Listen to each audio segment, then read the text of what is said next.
In this video, we're going to share with you how you can take your relationship to a much deeper level to live a tantric relationship with much greater connection, much greater exchange of energy between yourself and your partner.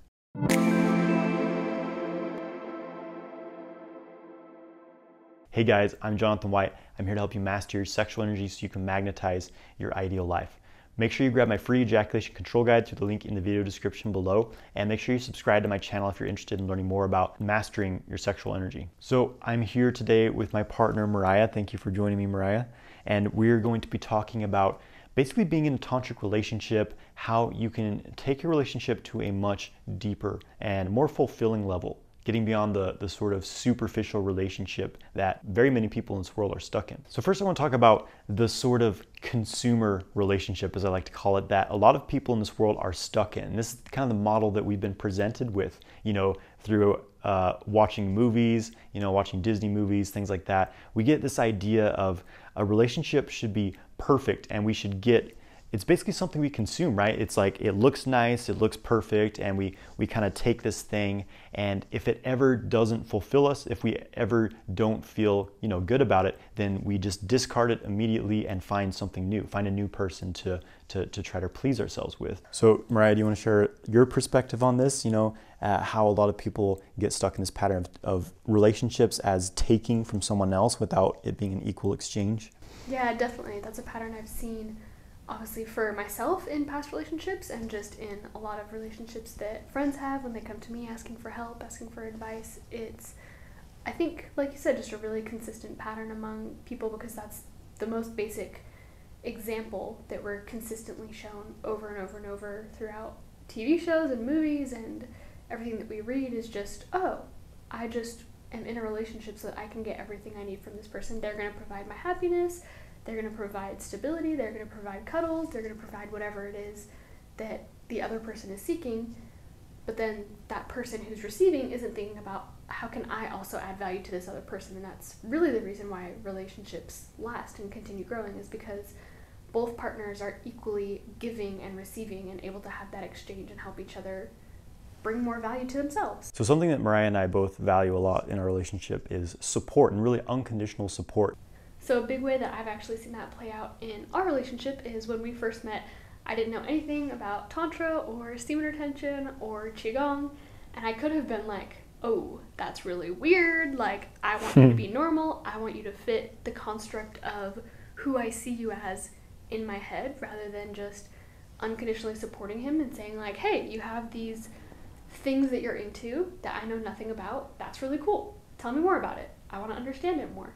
And even going above and beyond that and encouraging him to start his own business about it and teach other people about it, because he did such a good job teaching me. And I know that in a lot of relationships, when people are doing something different or learning about something different or getting into something that seems unusual, it can be easy to just judge it or judge them and try to shift the other person and manipulate them, even unconsciously, to just say like, hey, in order for me to feel comfortable and supported and stable, I need you to stay the same as I see you in my head, versus allowing that person to grow and change and evolve and learn new things. And I think that that's a really good way that we've been able to really grow and support that.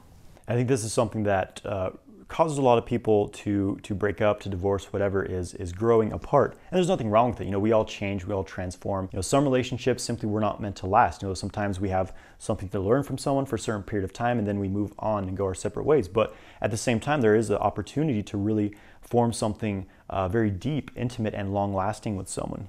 And so in that case, it's very important to be able to grow together.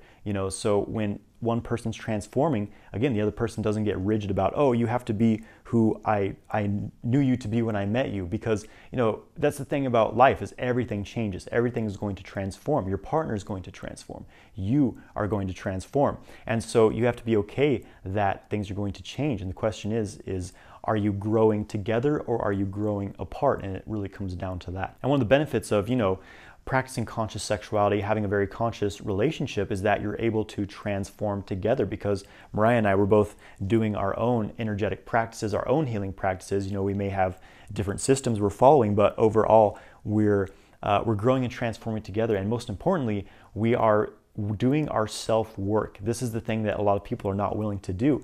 Something, for example, something comes up within me, some negative aspect maybe from my past, a negative pattern or something. Instead of saying, oh, this is your fault, you did this, you made me feel insecure or whatever, and you project it on someone else and say, now I need someone new who will fulfill me because you're bringing this issue up within me. Instead of that, I think Mariah and I are both able to say, okay, this pattern is arising within myself, this negative pattern, whatever it is. I understand that it's my own.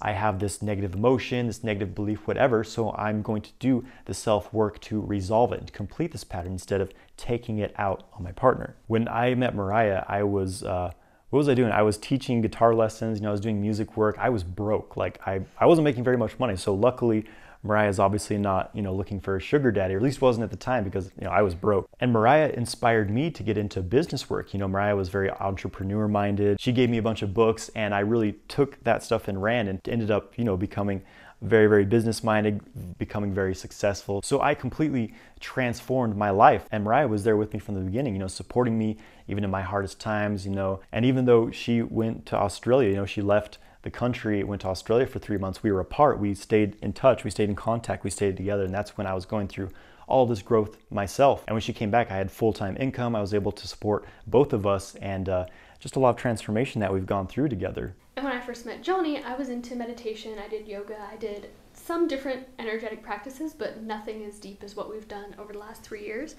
And really, I would say, emotionally and mentally and internally, I've completely transformed and just really stepped into my own self-worth and self-value so much more because he's been there through all the hard times and he's actually supported me even when I was falling on my face. And I think that just comes back to the unconditional support piece of, even though I met him when he was at a more difficult time in his life, I didn't just up and say, okay, good luck. And when I've had really challenging times, he wasn't like, all right, see ya, good luck, figure out yourself, and then come find me later. Like, we've just really scooped each other up and lifted each other up and helped each other continue to rise, no matter what. So that's the thing, is like, if you abandon someone as soon as they start to show maybe their shadows, some of their, their struggles and things like that, then you never really have the opportunity to get into much depth of a relationship with someone. I think a lot of people, they kind of protect themselves from this by, being the hookup type of person, just going from person to person, or maybe being the type of person who's always hooking up with someone new. You're into polyamory for the wrong reasons, things like that, because you avoid the depths of a true relationship. And in a true relationship, the honeymoon phase ends eventually and you start to get into the therapy phase, right? Where your issues are coming up. It's going to happen eventually in a relationship. So understanding that that's an opportunity for you to learn from, because the things that are coming up in your relationship are always mirroring patterns that you're holding within yourself. So it becomes your greatest teacher. I've learned so much in my relationship with Mariah. We've been together for 3.5 years now, and I've gone through so much growth. I've had a lot of my own deep issues come out, but I was able to really work through these things with her, because we're very open, we're very communicative of what we're going through. There's really nothing that we keep from each other. We're very open. So that is the opportunity, is to have someone who's not only your partner, your lover, but your best friend, who's with you through all of your struggles, but all of your victories as well. It definitely requires a willingness to be vulnerable in a certain way to be able to get into a relationship with depth to it. Most people never really open these walls that they have around, and because of that, they're never able to get into true intimacy and a true fulfilling, deep connection with someone. And I think a lot of that is from patterns from their past. They've been betrayed, they've been hurt by someone, maybe their parents, maybe from a relationship, a friend, something. But we often carry these past patterns into our new relationships, and that becomes a problem because you just get stuck in the same pattern over and over. And I think a lot of people have this expectation of betrayal, and that prevents them from being able to really connect with someone. So when I met Mariah, we met through a dating app. We met through Bumble, and I really had no expectations. I wasn't like looking for a serious relationship necessarily. I was just looking to meet someone. And Mariah was the only person I've ever met from a dating app, so obviously it worked out well. But I really had no expectation, of like, oh, I need to have this, deep relationship, or this, someone I'm gonna marry, or whatever it is. I had no expectation. I was just simply present with it, because in the past I got very caught up in, telling myself all these stories about relationships, and just having all these expectations going into a relationship. But when I met Mariah, I'd kind of resolved a lot of these old patterns I had, and would really just had this attitude of, I'm just meeting her. Whatever happens, happens. I have no expectation. If it doesn't work out, that's fine, because I love myself. I'm happy with myself and being where I am. I have this practice where I'm fulfilling myself, energizing myself. So it wasn't a space of neediness. It was just a space of, I simply want to share my life with someone, share time and space with someone. And so there was no expectations. And so I was never, pushing this sense of neediness or, things like this deep seriousness that people often get stuck in relationships. So it was just a very playful, open connection. And along the lines of expectations, I think it's really important to make sure that we don't bring, like you said, whatever's happened with our parents, with our friends, with past relationships into a new relationship, whether that ends up being a friendship or a more intimate relationship. You don't go in on the first date saying like, oh, my last boyfriend did X, Y, Z, or, all of the shadows that we've talked about, like, they didn't all come up on the first date or in the first month or even in the first year.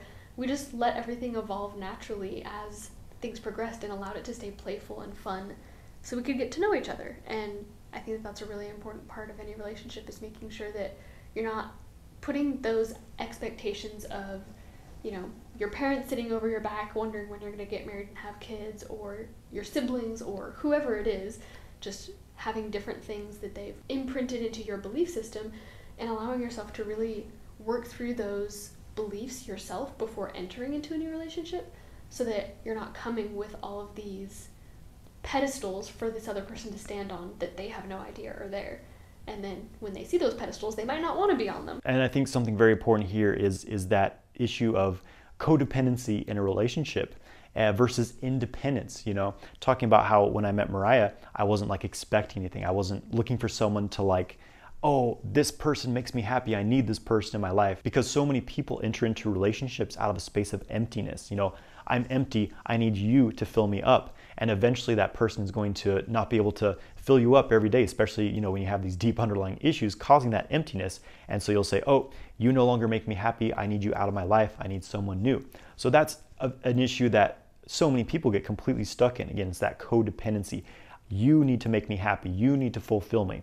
And we never brought that into our relationship. I would say both of us were in quite an emotionally mature state in our life when we met. And so we're both quite independent people. I'm able to make myself happy. Mariah's able to, provide her own happiness, and we don't expect that of each other. I think we really each take responsibility for our own actions and thoughts and beliefs and our happiness, so that we're not relying on each other for that. Of course, we're there to give it to each other happily in abundance when, we're overflowing ourselves. But if one of us is struggling, we don't expect the other person to fix us.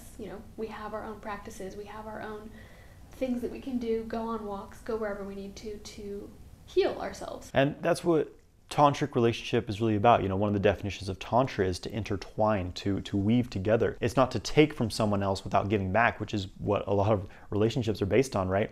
It's about weaving together, your strengths, your gifts, and maybe also, some of your struggles as well. It's about growing together, connecting consciously, deeply, and having clear boundaries, having clear expectations, and open communication. And that's really, to me, is what makes a fulfilling relationship.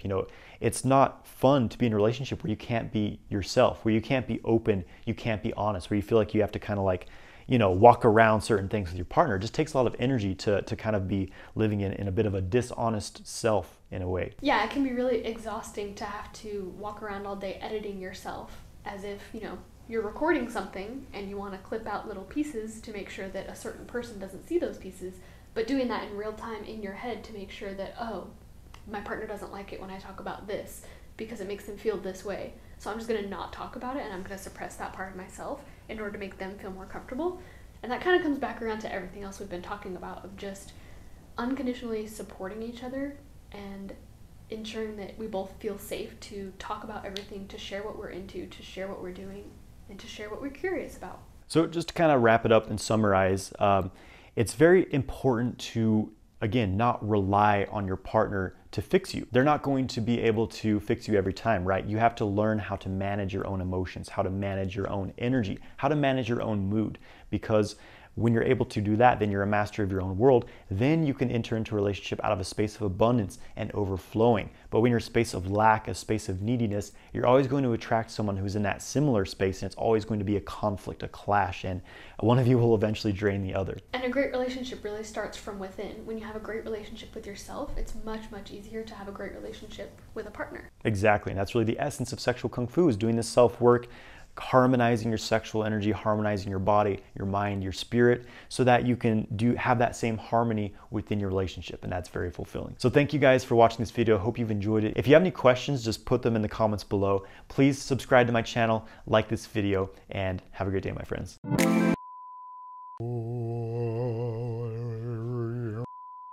Do you think this is kind of an accurate description of what a lot of people are stuck in? Yeah, definitely. Okay, do you want to say anything?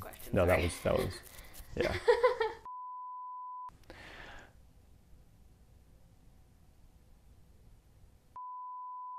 Why would people want to make it a tantric relationship? Because it's tantric. Okay. Oh, I'm crawling for you, baby. Oh.